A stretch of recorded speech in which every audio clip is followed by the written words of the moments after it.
Missed an episode of your favorite podcast? Choose from over a decade of content in our archives, not just the latest episode. All free at GCNlive.com. This is your call to action. Get prepared, America. Economy, survival, energy, disasters. This is USAPrepares.com. Informative radio, educational radio. Interact now by emailing instructor@USAPrepares.com or text at 434-390-7953. Class, please take your seats. Now, your instructor, Vincent Finelli. Everyone all set, cocked, locked. Here we go. Your dial is set correctly to USA Prepares. Thank you for being in class with us today. Jason is engineering the broadcast. I'm Vincent Finelli. 2 hours of do-it-yourself today. Hour number 1, we're going to be talking about appliances. Hour number 2, we're going to be talking about things you can do in your home to save money. So for those of you new to the class, there are over 200 of us here at USA Prepares. We're all innovators. We are scientists, medical doctors, engineers, surgeons, researchers, editors, authors, programmers, inventors. And none of us is capable of holding down a job. I'm delighted to introduce your newest instructor today. His name is Kevin, and he is Kevin in Florida, and he was born and raised in Pensacola, Florida. In 2008, he saw the light, he dropped out of college, and he decided to become an appliance technician as an apprentice with a friend and a mentor. In 2012, 8 years ago, he opened his appliance repair business, which continues to thrive to this day. He has 3 children, and he has a goal of building a farm. Welcome, Kevin. How you doing? You must be close friends with David in Illinois, because David says to me, "How you doing?" Yeah, I feel like I am. Welcome back, Vince. I hope everything's going smoothly in your neck of the woods. Yeah, it is. So, Kevin, let's just tell our class what we're going to talk about today. We're going to talk about we're going to teach you some terminology that you will become accustomed to very quickly. We're talking about cleaning your condenser, refrigerator door gaskets, how you can prevent them from going bad. Very simple. I mean, these are almost free repairs. Whole house surge protection, why you should consider it. What's going on in the dryer vent? Appliantology.org, a website. What are the best and worst brands? Do you need a multimeter? Do you need an infrared gun? What about replacing the over-the-range microwaves with a hood and a vent? What about home warranties, self-cleaning oven features, the Internet of Things, and living without appliances? That's quite a list that Kevin wants to cover today. Kevin, where do you want to start? Let's just start at the top. Probably the most efficient thing you can do for your refrigerator, a lot of people already know this, but I'm always amazed at those who don't, is cleaning your condenser coils. You know, without the condenser coils being able to breathe and release heat, your refrigerator is not cooling as it should. A lot of people nowadays have these condensers in their Samsungs or their new Whirlpools that are kind of wrapped up like a jelly roll, and they're really difficult to clean. I find that using compressed air or the other end of your shop vac to blow it is actually more effective to clean those than it would be to vacuum it and use a coil brush. And then I take it a step further. I've got a multi-purpose steamer that I bought on Amazon for $30, and I'll then steam it once I get most of the dust off of it. And it does a really good job of cleaning it, actually. And that can extend the life of your refrigerator 5 years at least, doing that regularly, at least twice a year. Okay, class, so what Kevin's talking about is typically underneath the crispers in your refrigerator, typically. They're not always there, but typically on modern refrigerators and freezers, there are some coils. And sometimes they snake around, and sometimes they're in a jelly roll type configuration, a concentric spiral arrangement, and there's usually a fan that blows air across them. And what happens is a refrigerator or a freezer is really a heat pump. And what it does is it pumps the heat out of the box where you keep your food, and it dumps it outside the box. So it dumps it into the condenser through the use of compression and refrigeration. And that heat has to go someplace. So it goes to these coils, which are called a condenser, and a fan blows air over the coils to remove the heat from the coils so that the refrigerator can dump more heat on the coils. And what Kevin has said is absolutely correct. If you maximize the ability for those coils to remove the heat, your compressor will work less hard. It will last longer, and you'll use less electricity. Did I say that right, Kevin? Right on. Yes, sir. Okay. Now, Kevin, what about opening and closing refrigerator doors and freezer doors? You know, some people think that they're going shopping and they don't know what they want before they get there, so they open the door and look there. Do you think that causes more electricity to be consumed? It does. And also, it's, excuse me, if you hear buzzing, it's my customer's calling in. I'm trying to ignore them for an hour.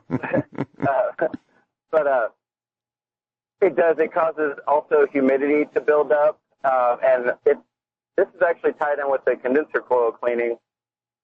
If you get too much humidity or the condensers get too warm, the evaporator, which is the coils in the freezer and on a lot of new ones also in the refrigerator section, that can sweat and it'll drip down to the defrost drain.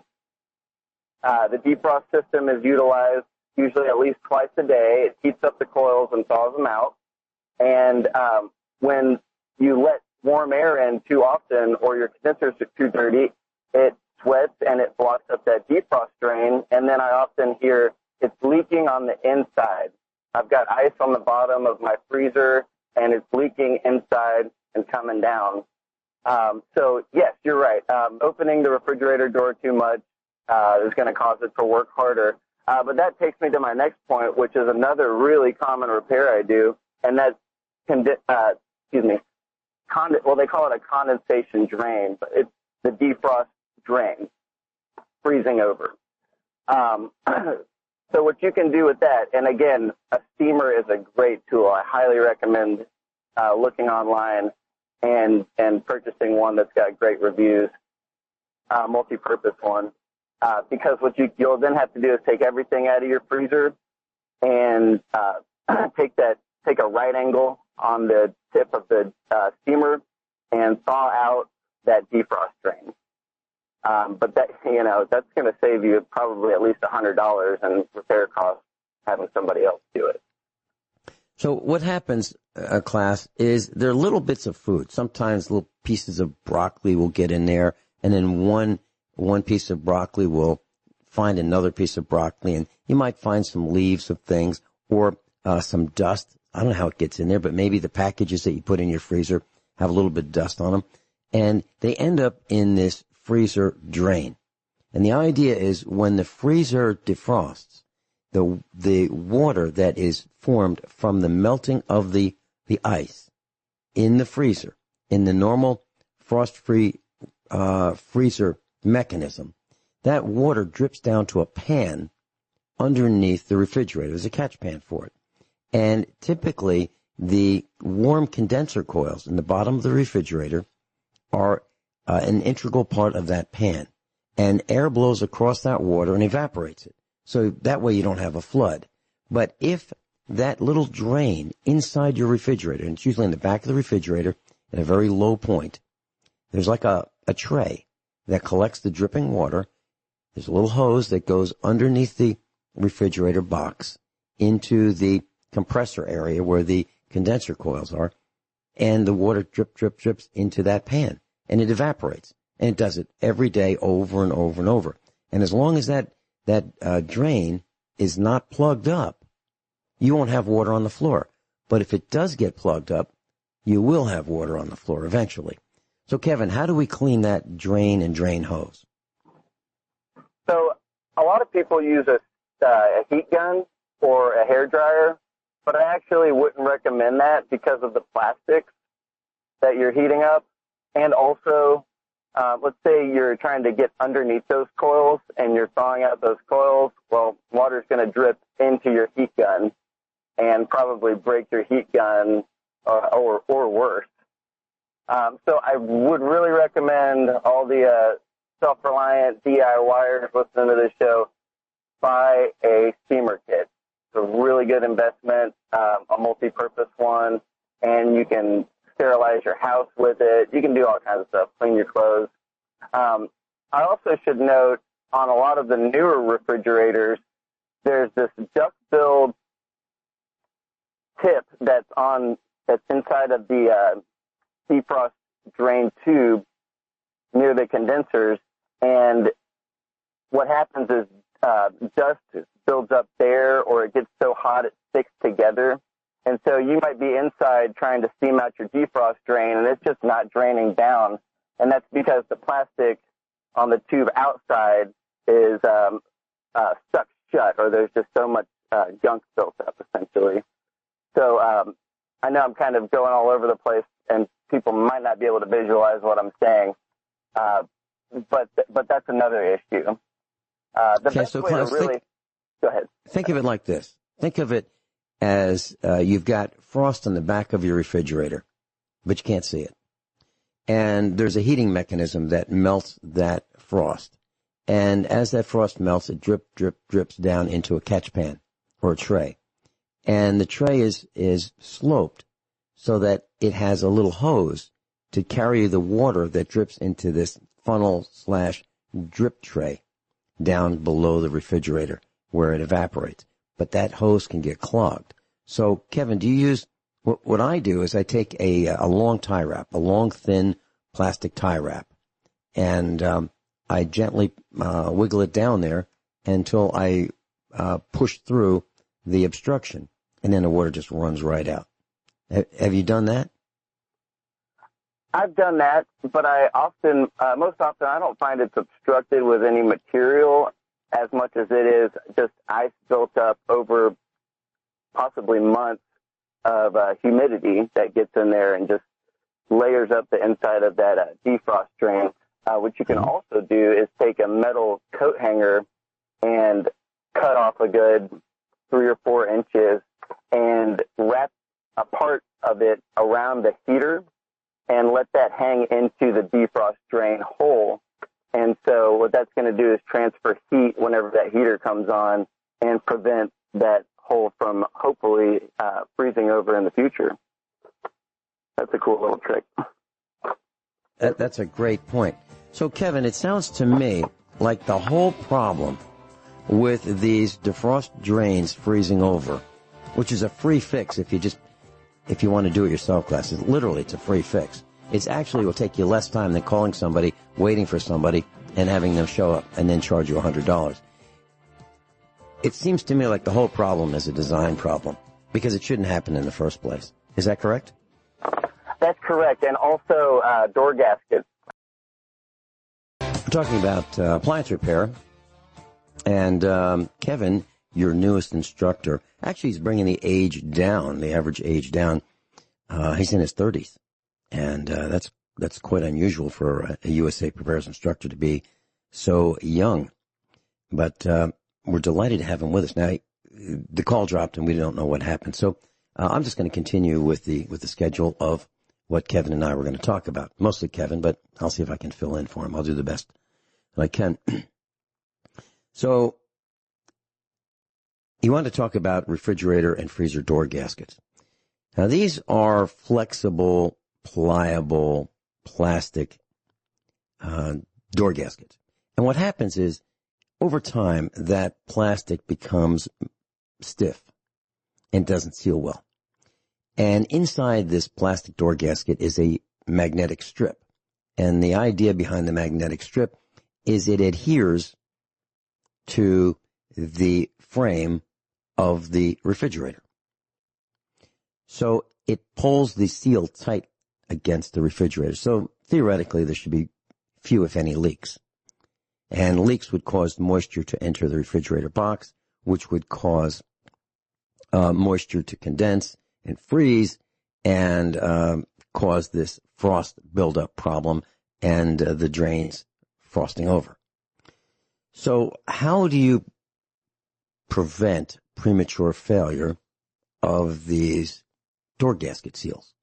Well, one way is easy, and that is you can put a very light film of like Vaseline on the plastic part of the door gasket that contacts the refrigerator, where it rubs on the hinge side, on a little bit of the bottom, let's say a third of the bottom, and along the vertical edge on the hinge side, and maybe a third of the way from the hinge toward the door handle side on the top.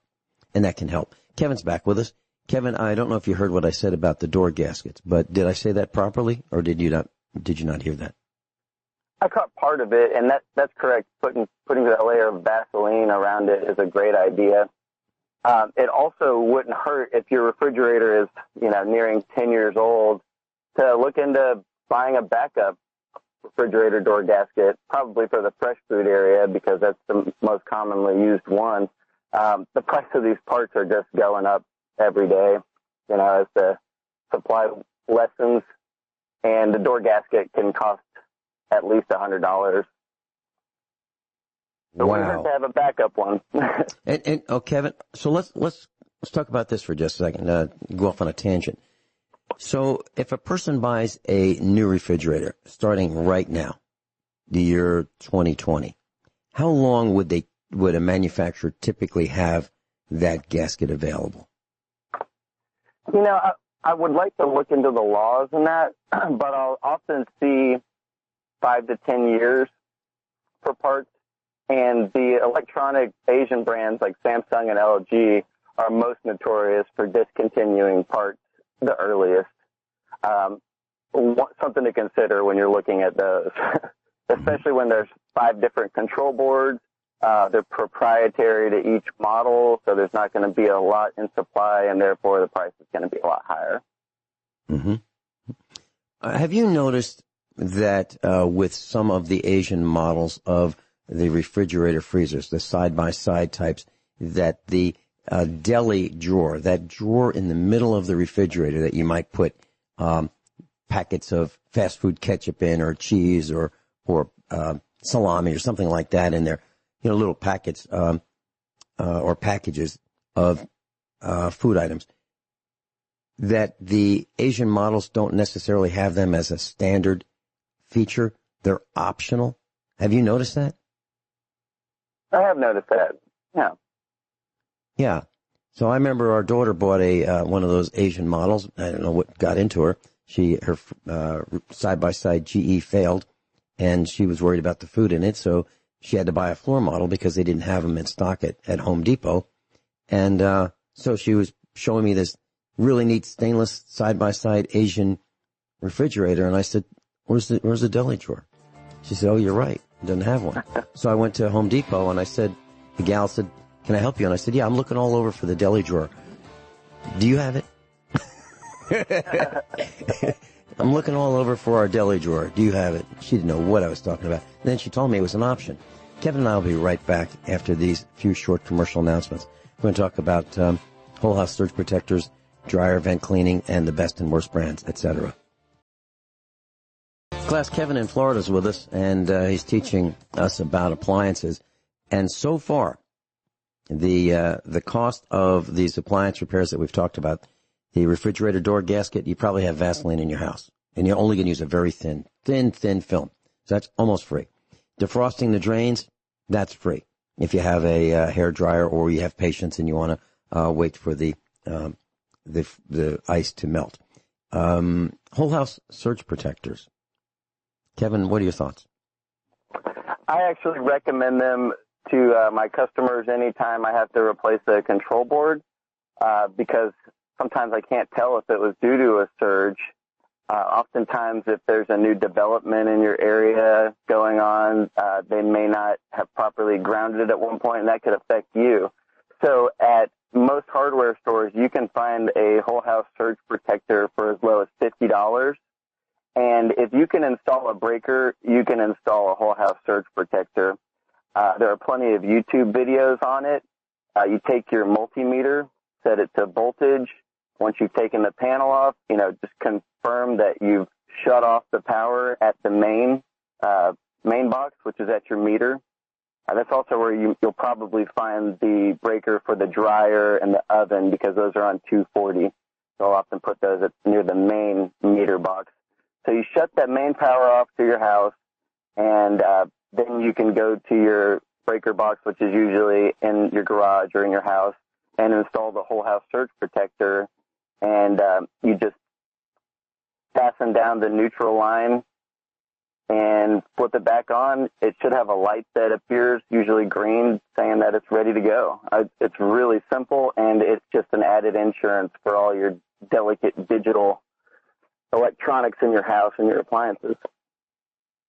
Yeah, class, what Kevin is telling us about is that whether it be a washer, a dryer, a refrigerator, a freezer, a lot of these new appliances have computer controls, and they are very sensitive to surges, which is a high voltage pulse of electricity, too much electricity. And the circuitry of the refrigerator, freezer, dishwasher, oven can't handle it, and it blows them out. And those circuit boards are expensive. Typically, what would the cost of if a stove circuit board blew, Kevin, what would that cost for an appliance repair person to come out, parts and labor? Can you separate parts and labor, please? Usually a control board's going to be at least $80. You'd have a hard time finding any aftermarket parts. You can find some used ones on eBay, but, I prefer OEM brand new for my repair jobs for my customers, and so do they. So that's going to be at least $80, and my labor is going to run about $125. So, at least $200 plus tax. Now, is your labor less expensive? Would it cost less to hire you, Kevin, than it would to hire, a big company repair technician? Absolutely. Sears obviously went out of business, but they had always contracted, in the last 10 years or so, through various, franchises that, you're talking a network of employees to get paid. So they might charge $95 for a diagnostic, and that might not be accurate anyways. So I know $125 sounds expensive, but, considering that it'll probably take me half an hour to drive there, and then I've got my overhead, it's actually not too bad. No, it sounds quite reasonable, because time to get there, time to diagnose the problem, time to replace the part, and test it, and prepare the receipt, and explain to the customer what you did, and what the likelihood of it continuing to work, and maybe some other maladies that you may find that you need to discuss with the owner. So yeah, that sounds reasonable to me. Okay, so class, whole house surge protectors are very, very important. And once you put one in, it will start protecting you from then on. However, they do have a life expectancy. And that is the number, they will fail with almost a predetermined number of surges. And you don't know how many that is. Nobody does. So they do wear out, because hit after hit after hit of these surges, if you have an area that has lots of lightning, your whole house surge protector won't last as long as if you live in an area that has less lightning and less surges. So the more businesses that you have in your area that have motors that start up, that send these power surges down the line from the factory to your house, that will also cause your appliances to fail faster. Any other discussion on whole house surge protectors, Kevin? I have read on the back of certain whole house surge protectors that the manufacturer will warranty damages up to sometimes $10,000, $15,000 if it's properly installed by a certified electrician and registered through the company.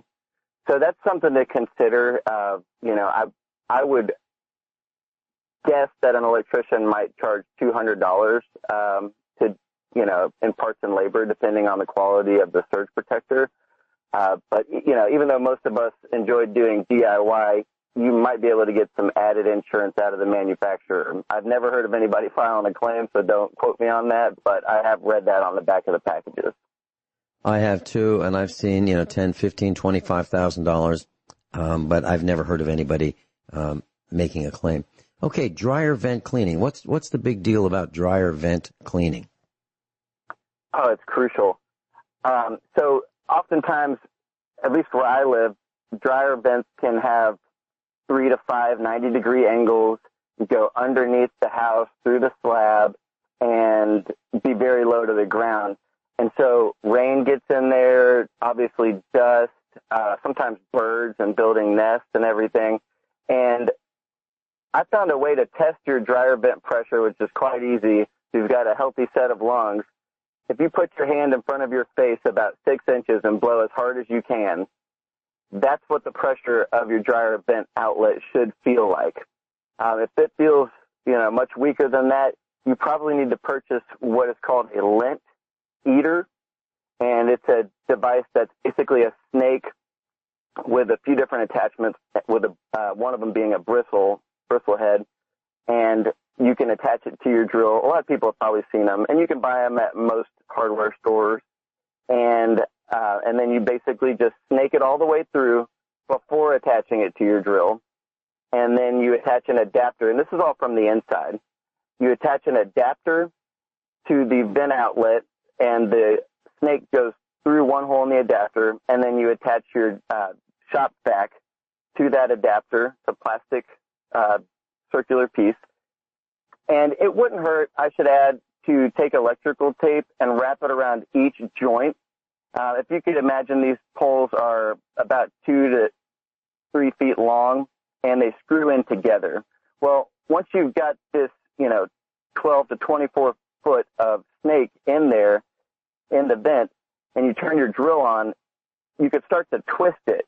And then when it untwists itself, it could unscrew itself from another segment, and then you could get your snake stuck in your vent.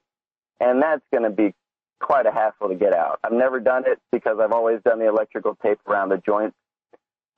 So snake it all the way through, and then you attach it to your drill, and, very slowly you spin it clockwise, and you just slowly pull it out while the vacuum's on, and you take off each segment one bit at a time. Just take your time with it, but you'll hear the, big clobs of dust going through. And oftentimes when you open up that vacuum, you'll find the size of a large cat's worth of dust built up in there. And you'll notice a huge difference. That'll make your dryer run better, and it'll save you from blowing a thermal fuse. Another way you might notice the dryer vent being clogged is if the clothes are still damp after you've done a normal load. That's usually the complaint that I get. Okay, so class, the way an electric or gas dryer works is there is a blower that blows air into the chamber where the clothes tumble. And that air is heated either with natural gas, propane, or electricity. And what happens is the warm air removes the moisture from the clothing and sends it out through the dryer vent. And what always happens, 100% of the time, the lint from your clothes gets stuck on the inside of these 3-inch metal tubes. And a little bit of lint gets more and more and more, and over time there's a lot.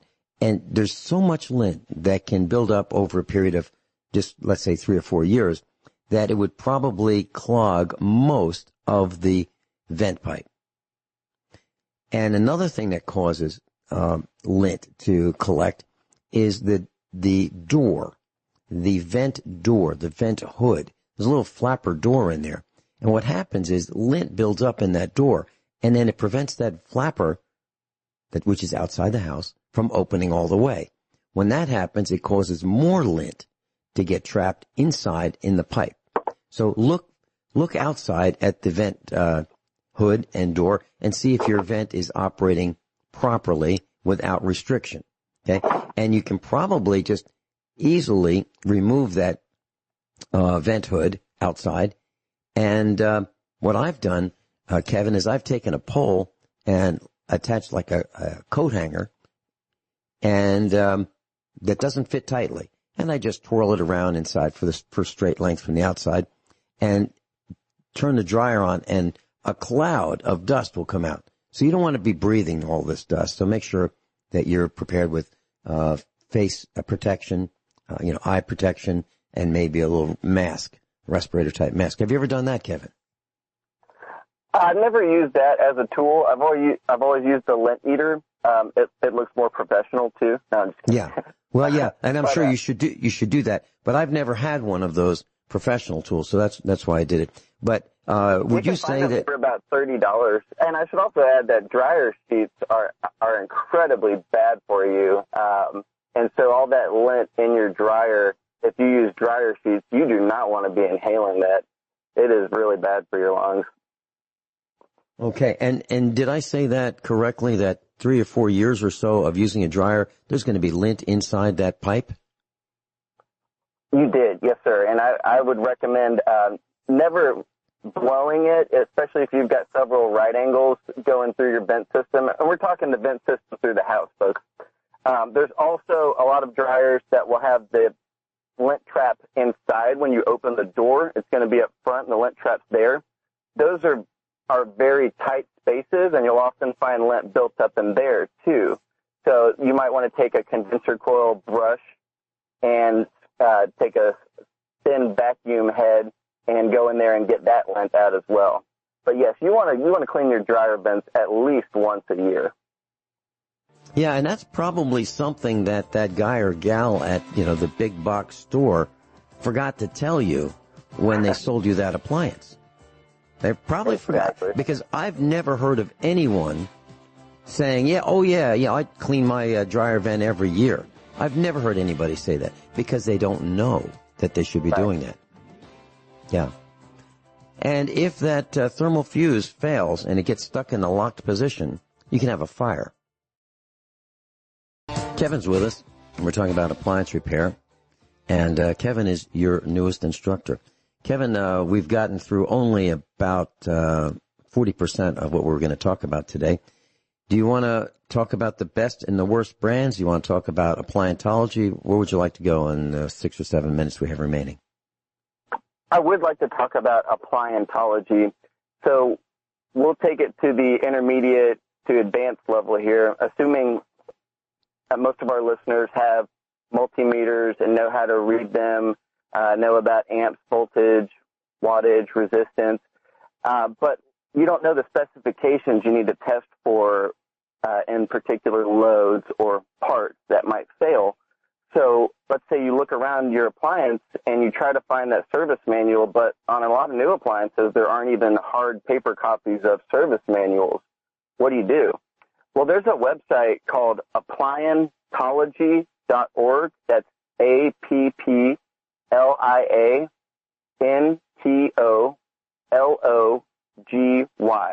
appliantology.org. And for about the same price as it would cost to pay me to fix the machine, you have access to all these professional appliantologists, as we're called, around the country and around the world, and you can request service manuals for just about any appliance and get them. So you could essentially become a member of this website, which I'm not endorsed by, but I've been a member for quite a long time, and it's saved my bacon weekly. You can request a service manual, download a service manual for each appliance that you have, and, store it on your hard drive, print it out, or whatever, so that, when you get in a bind, you don't have to call somebody who may not even have the service manual themselves. Or let's say you do need to call somebody and they can't find the service manual, well, then you've got it there for them.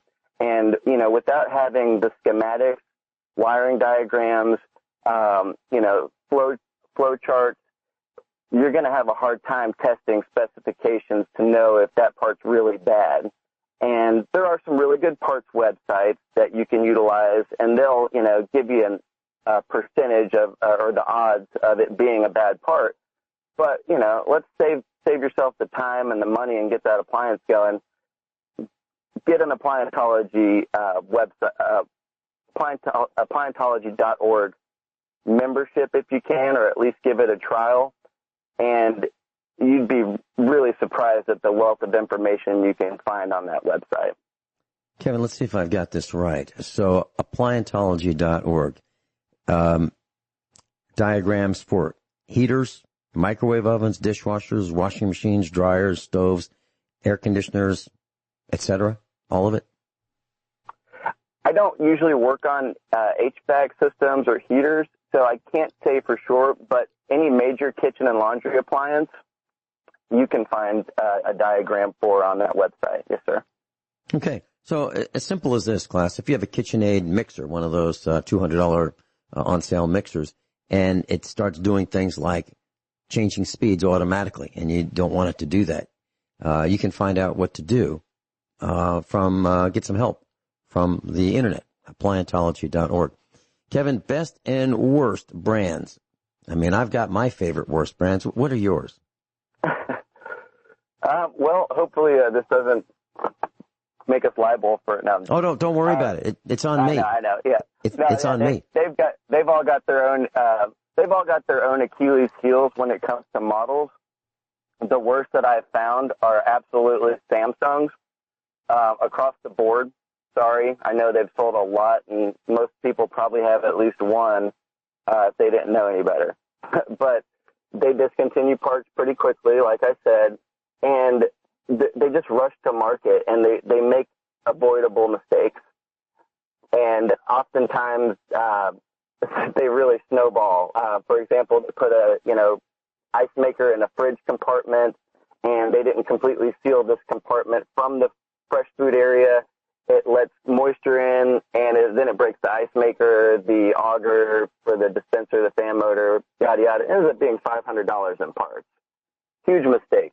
LG wanted to use a newer, well, it's not released yet, but R600, a refrigerant that's pretty close to butane, and they wanted to rush that to market, and then the EPA didn't approve of it to rush to market yet, so they put R134A in, a refrigerant that's more common, used in cars and homes nowadays, and the compressor starts failing after a year, and it's a huge problem they're dealing with, and they're eating a lot of costs on that. So I would avoid Samsungs and LGs, and I would probably stick with Whirlpool, Maytag, KitchenAid, or Frigidaire.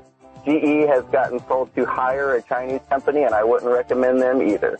I also recommend Bosch washers and dryers. They're very good. I agree with everything you said. The Asian appliances are terrible.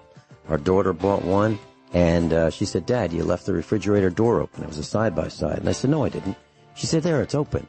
Well, what I did was I looked in the freezer, closed the freezer door, and it popped the refrigerator door open because it is so flimsy, so thin, so lightweight, it doesn't have enough mass to stay closed, and it doesn't have the magnetic capacity to remain closed. It is cheesy as can be. Kevin, thank you so much for being with us. Thank you, Vincent. I'm honored to be a part of the class. Everyone all set? Cocked, locked, hour number 2 of USA Prepares. I want to say thank you to Rich Sheben for guest hosting for the last 2 days. I really appreciate that. So what happened, class, was the internet went down again, provided by CenturyLink, the worst telecommunications company in the galaxy. And so I was unable to broadcast. And Rich Sheben was, and CenturyLink is terrible. It really is. It's the only thing you can count on is that the price is going to increase and the quality is going to decrease. I mean, that's what you can count on with CenturyLink. So if they had a motto for CenturyLink? I think it might be something like this.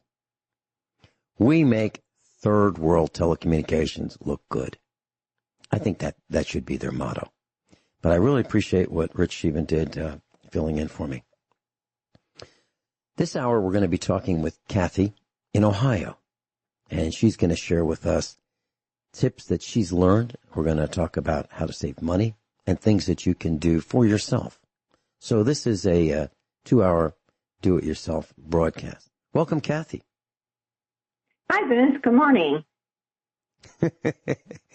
Good morning. Yeah, I just wanted to report one thing. I read, and I don't have it in front of me, so I can't quote chapter and verse, but I read in the last day or so that the government is monitoring the testing of the coronavirus results. And those who have tested positively, meaning they have it, are not eligible to be in the military. So what that tells me is that either our government or our government in combination with other governments or other governments or another government has created this man-made virus. It causes our military to say, if you test positive for it, you are defective, and you cannot defective, let me say it a different way, defective, and you cannot be part of the military. So think about that, class. So before you rush out and get your test to find out if you have it, it may impact your future because you'll be in a database. Now, why is it that they are encouraging people to get tested? Probably to see how effective this coronavirus is at infecting people. If you test positively, there is nothing that they do differently from what they would do if you didn't have the test at all. Think about that. So why do you want to be tested? Just wanted to share that with our class.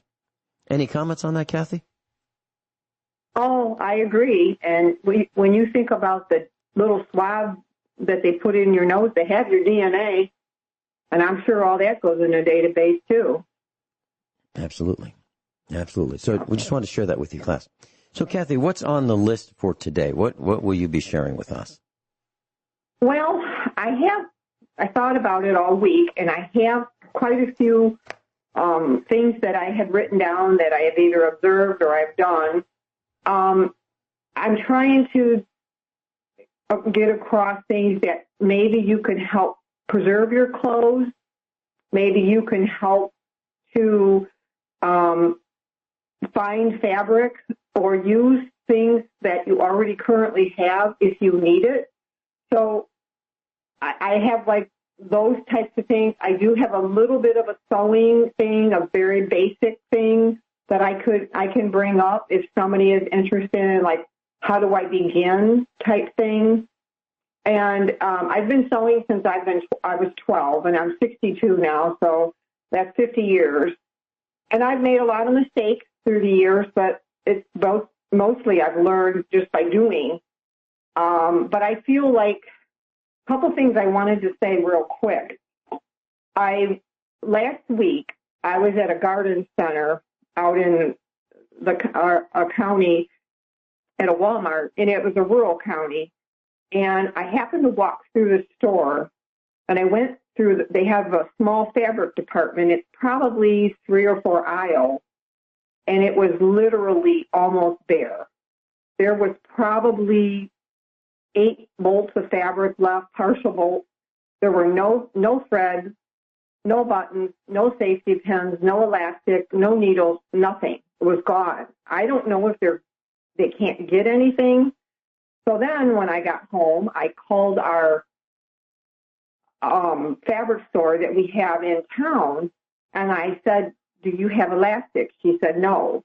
I said, well, I haven't been in there for a few months, so I don't really know what they have. So I asked her, do you have fabric? She goes, it's looking very bare right now. So what I'm going to try to say is I have a feeling that when fabric starts trickling in, or if it starts trickling in, it's going to be higher. Already the price of fabric, just for cotton, a lot of it's going $10 to $15 a yard. And that's if you've got like a print or something like that. I think your solids are still cheaper. So I wanted to just kind of say what we can do in the meantime, or if you can find it, these are some things I think that if you can find them, I would buy. I would buy elastic. I would buy safety pins. I would buy thread. And if you're going to sew on a button, they have buttonhole thread, which is thicker. And you can use that for your button. And I always make like an X when I do my buttons. And then I knot it. And then I use a product that's called Fray Check. It's Fray, and then the word check. And you can put a dab of that on the back of your button when you're done. Even if you buy clothes, if you buy shirts or anything that has buttons or fasteners, I put a drop of that on the back of it to keep that thread from unraveling. So that's something that you can do right now. I would buy zippers if you can find like your basics. You can buy a zipper. Let's say you buy a 11-inch zipper and you only need like maybe a 7-inch. I would buy them in your most common colors: white, beige, navy, black, that type of thing. And then if you can't use that length, you can, if they're plastic, you can stitch across the bottom, like right at 7 or 8 inches. So, and then you can cut it so that it doesn't, the tab doesn't come all the way off. So I would buy a few of those. And also, you can find fabric right now, or when you're out. If you can find like rummage sales, estate sales, garage sales, people will sell sheets and curtains and bedspreads. And if you look at the fabric and it's well made, you can use that for linings. You can use it for curtains. You can use it for making a duvet cover on your bed. You could even buy like heavier fabric. Like let's say you find like corduroy or like a heavy cotton. You can make like a cover for a pet bed. Like if your pet has a bed, I've taken the top of it off and I have just put another piece of heavy duty fabric and just stitched it right back on, and those types of things. But I just feel like I never in my life would have ever thought that you can't get thread and elastic right now. And I don't know. I just feel like if we don't take advantage of what we can find now, I just don't know what's going to happen. Like with clothing is made so cheap now that I think if you could protect what you have and buy value. The other thing I wanted to say was you can even buy, like if you find them on clearance or you're at garage sales, a lot of people have baby blankets. There's those flannel baby blankets. Buy those. Those are typically like a quarter or 50 cents. And what I do is I make sit-up rags out of them. I take 2 pieces of flannel and I make them, you can make them square if you want, but I make them like in a kidney bean shape so it fits over the shoulder. And as long as they're in good condition and they're new, I give them as like shower gifts or a baby gift for somebody. But you can't buy fabric that cheap. So I think if people can look and see what you have or what you can find right now that you can use and reuse other material, that, I think that'd be helpful. I also have tips on what I do to preserve the clothing that I have and like maybe things I do for the laundry and the dryer. If you can get a clothesline, even if you don't have room for the poles, I have the poles with 5 lines on them, but you can get an umbrella one. And even if you live in a subdivision, my husband sunk it in the ground behind the house. It was kind of out of the way when we lived 12 years ago in a subdivision for a short time. I would put it in and hang my clothes out, and as soon as I was done, I would take it out and just lean it up against the house, and I could still hang my clothes out. I think that saves on your clothes. and you won't set a stain either. If you dry something and it's got a stain on it in your dryer, it's very tough to get that stain out. If you don't dry it and you just hang it up or hang it outside, a lot of times you can treat that again and you can get that stain out. So those are a few things. The other thing with stains is if you have white T-shirts or white clothes or light colored clothes and you have a stain that you can't get out, take a towel or an old sheet, lay it in the sun, and put fresh lemon juice on it and leave it out there all day. Just maybe put something on it so it won't blow away, like a couple of waste baskets or something clean that you can put on it to weight it down. And normally by the end of the day, that stain will be gone. And that's something that if you're going to have to throw the item away anyway, you might as well just get the stain out. And I use, if I use the dryer, which I do occasionally, they make wool dryer balls and they bounce around in the dryer and they reduce drying time. They eliminate static for the most part. And I believe they help to not get any more lint and the little pilling that you get on your fabric. But you can get those now anywhere. I got them online initially a long time ago, but I've seen it places like Bed Bath & Beyond and TJ Maxx and places like that. And that will help down, especially in the winter, if you have to use your dryer. I've been using those for years. The other thing I do in my wash is I use vinegar instead of fabric softener. Vinegar helps to get the soap out. It helps your fabric from graying, and it's not as itchy as like the fabric softener is, and it doesn't have the chemical. So I'm sorry I went so fast, but I wanted to kind of get some of this out, and then you can ask the questions if you want when we get there. Yeah, well, I've got some comments when we come back. Okay. And everything you said I thought was fabulous. I hope you were taking notes, class. We'll be right back. Now we're talking about saving money and making your clothes last longer. And Cathy's with us in Ohio. Cathy, a number of things that you said hit some really good points. So to make your clothes last longer, if you can avoid the dryer, that will help make your clothes last longer. And I can prove it to you. If you look at and we were talking with Kevin, hour number 1, about lint clogging up the vent pipe from your dryer. Well, that lint used to be your blue jeans and your shirts and your whites. That's where that lint came from. So if you don't use your dryer, your clothes will last longer. Absolutely, for sure. So we don't use a dryer. We have one, but we don't use it. And it's hooked up. It's just another flat surface to store things in the laundry room. So when I wash clothes, like let's say I'm going to wash my blue jeans. Let's say I was out in the farm or I was under a car and I got grease on them. What I do, if I want to remove a grease spot, I will spray it with Fantastic. It's that spray cleaner. But I recommend that you don't inhale that stuff because I think it's deadly. I can't prove it, but I think it's deadly.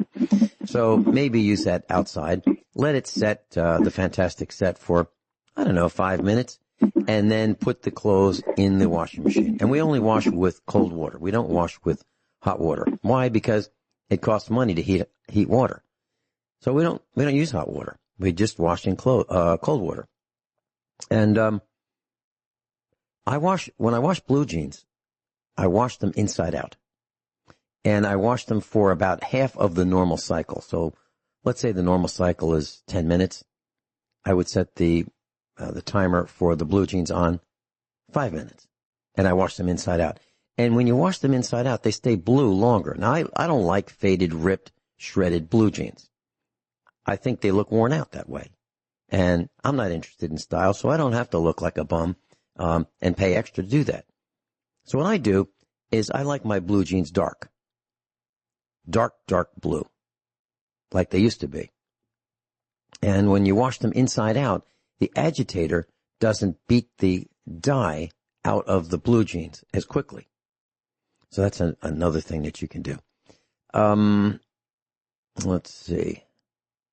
We talked about the lint. We talked about washing them inside out. We talked about the Fantastic spraying on. I spray that on the grease spots. And when I get grease on my blue jeans or my shirts, I'll spray that Fantastic on immediately and wash it immediately. I don't let it set.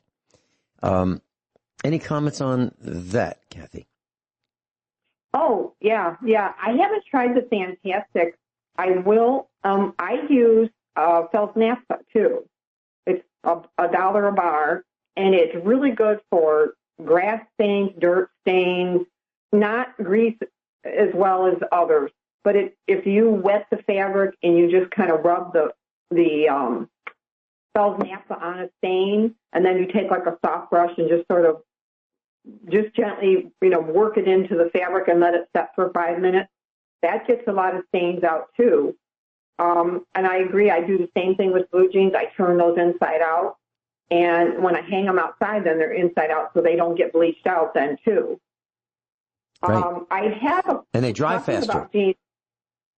And they dry faster because they dry faster because the pockets have more surface area when for the air that blows around them on the drying line than if the pockets are on the inside. So just one more reason. I have a tip for jeans. Now, if you're a gardener and you're on your knees weeding and planting, you can save an old pair of jeans, and you can either cut the pockets off, or you can make a pocket depending on the size, and you can buy like knee pads, like they're foam or they're spongy, not the kind that you put on your knees with a buckle. These are just maybe 1/2 inch, 3/8 inch thick. And you can sew a pocket where you would kneel. And then when you kneel down on the concrete or on the ground, you sew a pocket on your knee and you slip those spongy knee pads in your knee. And then when you kneel down, you can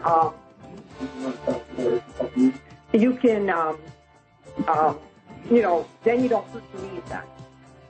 So I've done that for years. And then you can take those spongy things out when you want to wash your old jeans and put them right back in. All right, we'll be right back with Cathy in Ohio. Cathy's with us. Cathy's in Ohio, and she's a USA Prepares instructor. We're talking about saving money, do it yourself. Cathy, back to blue jeans. I don't throw anything out that I can find another use for. I mean, literally. So when I have blue jeans that are worn out, let's say they're shredded at the knee, I will take that pair of blue jeans and I will cut across the knee, and I'll have, the half of a leg. And I can make 4 gun barrel socks out of that blue jean material by just saving that fabric and sewing it so that it's a loose fit over a gun barrel, and it keeps the dust out of a gun barrel if the gun is put away in for storage, for example. And literally, you can make 8 of them out of 1 pair of old jeans. Now, of course, we save other clothes for shop rags. And there's no reason to throw a pair of blue jeans away just because it has holes in it. There's plenty of other uses, including making patches to fix or repair your other blue jeans that have holes in them. And if you do what I do, if I find a shirt I like, I buy several of them.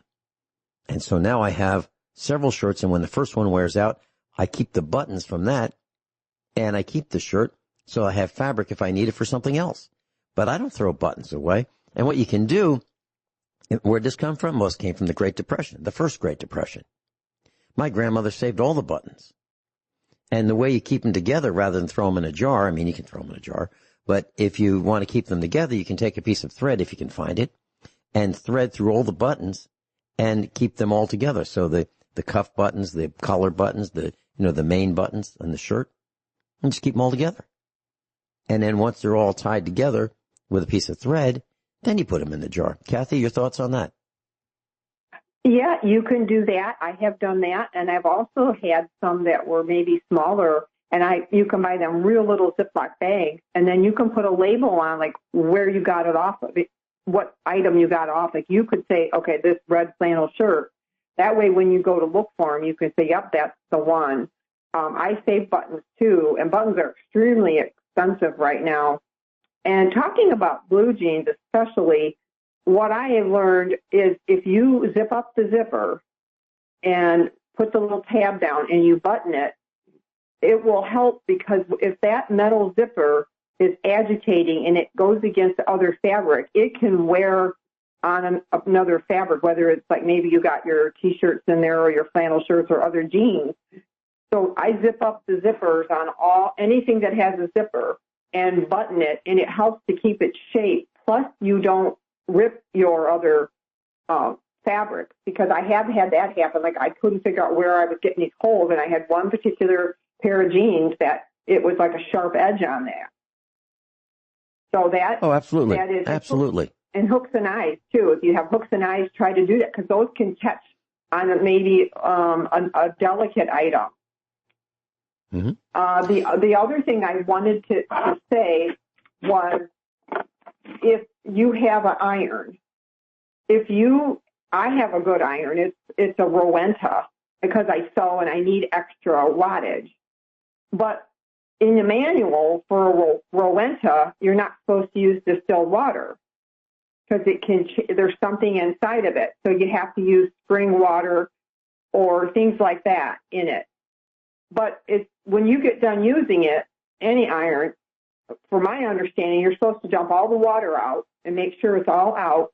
And then you turn it on for a minute or two and let all that water in there evaporate through the holes. Otherwise, you get mineral deposits, and it can actually rust the reservoir in there out if you leave the water in there and you never empty it out. So that's a tip to keep your iron going and not having to keep replacing, because mine was expensive. Mine was like $75, but I've had it for like 10 years. But I needed something. I can't use a cheaper iron for what I do. It just doesn't have enough wattage. The other little tip that I wanted to say is you could make this yourself. Let's say you're going to be in your car, you're going to travel. You could take a little case or a Ziploc bag, and you can make up your own sewing kit. Maybe put a couple needles in there, a little tiny pair of scissors, your basic thread, some safety pins. You never know, like if you're going to be, let's say you're going to a wedding or something, and you lose a button or you have a strap come off, like a lady's dress or something. If you have an emergency kit in there, you can repair it yourself, or you can put it in your like travel bag or whatever, which I have, I've used that too. So that was just another little tip that I do. I keep one in my purse and I keep one in my car. So wherever we're at, I can repair something in the event that you have, a button come off or something like that. So, Cathy, a good quality shirt comes with an extra button for the sleeve, and for the collar. A good quality shirt. Mm-hmm. And yeah, it's built in. So keep that in mind, class. And when I used to buy a sports coat, when I actually had a job 3 decades ago, there would be a little plastic bag in the pocket where your heart is, that little pocket in a sports coat. And in that pocket was an extra pair of buttons that you could use to replace the missing one, because the buttons go out of style very quickly. And if you had to replace one, you'd have to replace them all, because the likelihood of finding one, if you lost it, is almost impossible. Cathy, I'm looking at Craigslist right now, sewing machine. And I just typed in, Springfield area, sewing machine, Springfield, Missouri, a Singer treadle sewing machine, $100. There's another one for $750. There's a Kenmore, a vintage Sears Kenmore for $40. Another antique sewing machine, like the treadle Singer sewing machine type, $350. So the prices are all over the place for sewing machines. What do you recommend if someone wants to learn how to sew? Simple sewing machine? What would you recommend? I would say if you're a beginner, I would go with a good used sewing machine. I'd go with the older Kenmore. I had one clear back when I was in high school and a young mom. I advanced up. I got a FAF, which is spelled PFAFF. It's made in Germany, and I've had that one for probably 25 years. I love it, but you can get a basic. I was looking at them online too, and I think you could get, as long as you don't want a lot of the computerized things, if you just watch on eBay or online or Craigslist, you can find them. But if somebody just wants to use it for basic sewing, like a zigzag, maybe putting a buttonhole in or an overlock stitch and just a straight stitch. Sometimes if you're smarter, if you can find one that's heavy duty so that if you need to sew through jeans, jeans can be tough because when you hit that seam that you fold over, you got like 4, 5, 6 thicknesses right there, and you can break a needle real easy if you're trying to hem them or things like that. But that's what I would say. And then if you have a machine, there's a sewing machine oil, and a lot of them have like a long tube. And there's in the bobbin case, if you put 1 or 2 drops of oil, and then maybe once a month, and then take it out and kind of clean it out. There's lint in there, especially if you're doing flannels or cottons. You'll get a lot of lint in there, and I use like an old brush, just like an IBM brush for a computer, or they make little brushes at the sewing centers. You want to clean that out and oil it, and then when you go to sew, use like a scrap piece of fabric and just sew for like maybe a few seconds, and it'll absorb that oil so you don't get it on good fabric. And the other thing is you want to buy good quality needles. There's a German manufacturer called Schmidt.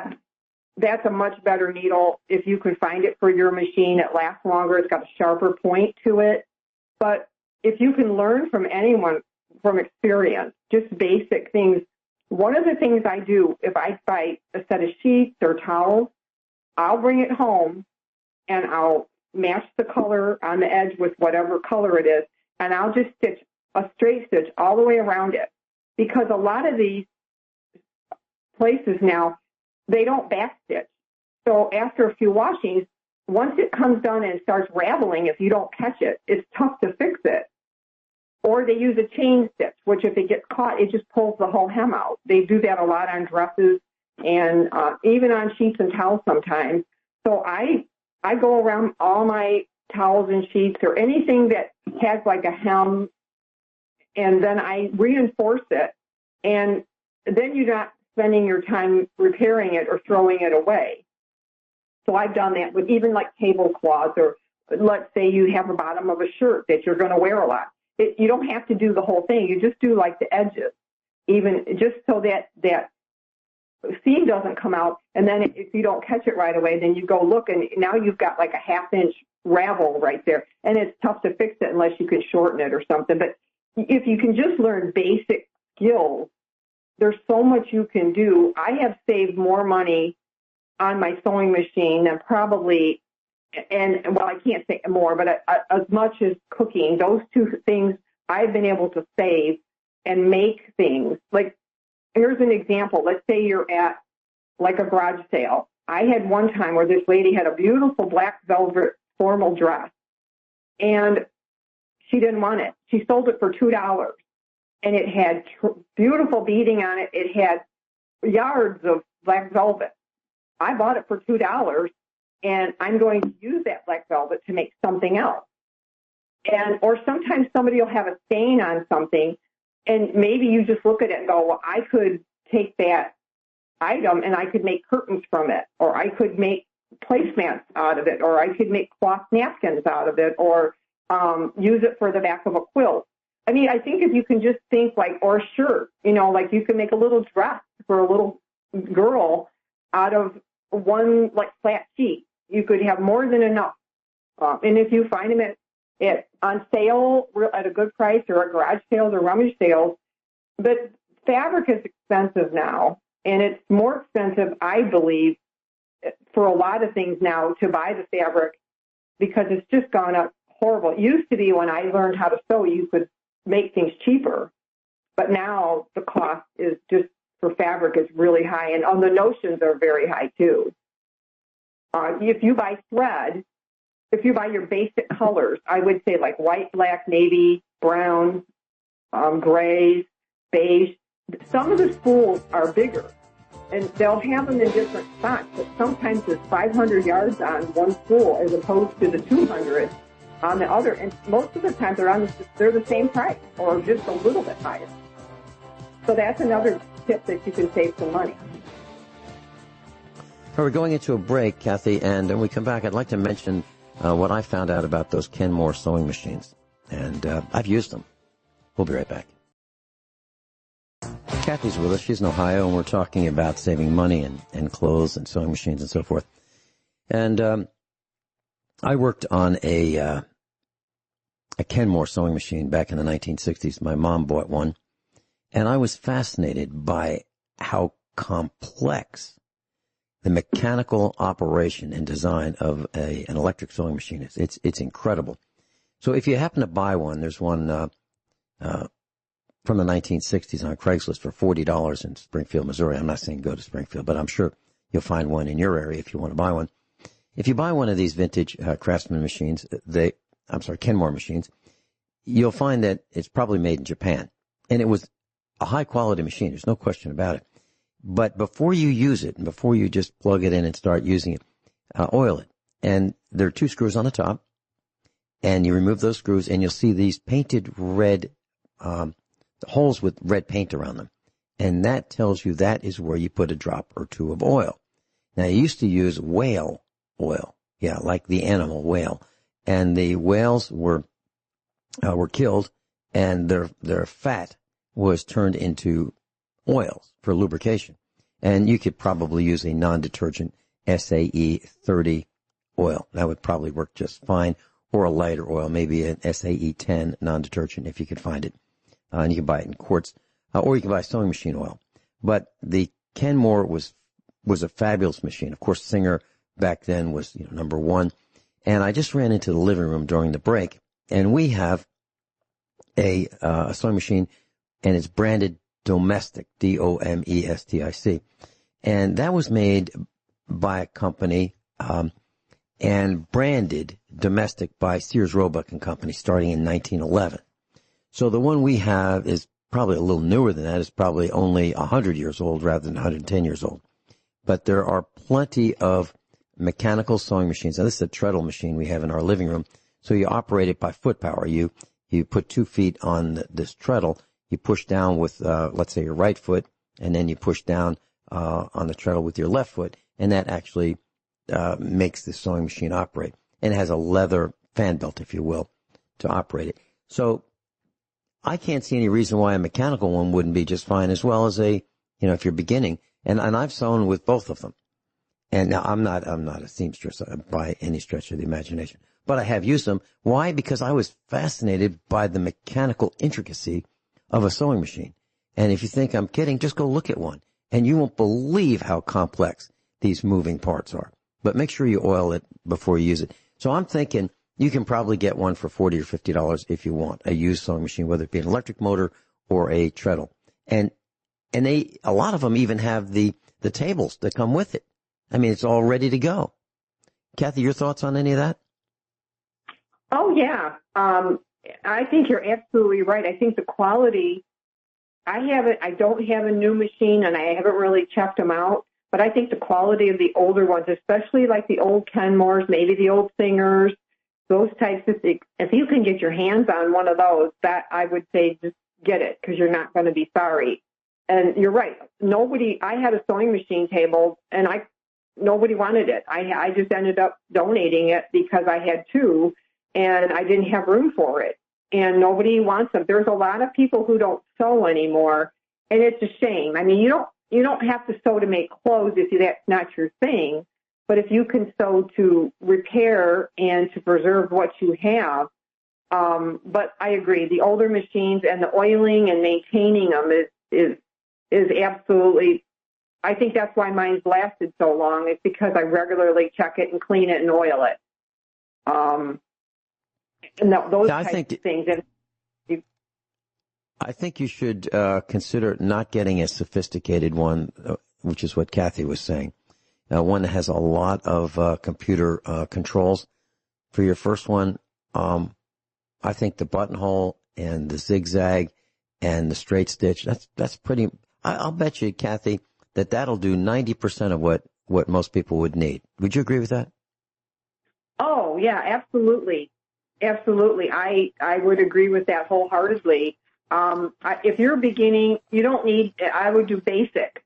Just learn how to thread. A lot of them, they have a diagram and how to wind the bobbin. And if you can do those couple things, that's all you need if that's all you're going to do is repairs. You don't need anything fancy. I do have a darning stitch on my machine, and you can buy thread that looks like jeans. It's got the variation in it. And if I darn something with that, and I always put like a little piece of fabric behind it, like a little piece of cotton or something to give it some more support. And a lot of times you can't even see if I can match the color enough. You can't even see where I've repaired it. It really blends in because it's tiny little stitches that look like jean, like it's the jean material. So that's Cathy, quick. One of the other things I wanted to mention was we only have 30 seconds. Just to wear an apron or an old shirt over your clothes so you don't get them all stained up. I know they used to do that years ago, but if you're in the kitchen and you get oil or spaghetti sauce on a white shirt, a lot of times it's tough to get it clean. Yeah. Cathy, thank you so much for sharing your time and your expertise with us here at USA Prepares. Class, I hope you took note that you can save a lot of money. Cathy does, we do. Thank you. Thank you, Cathy.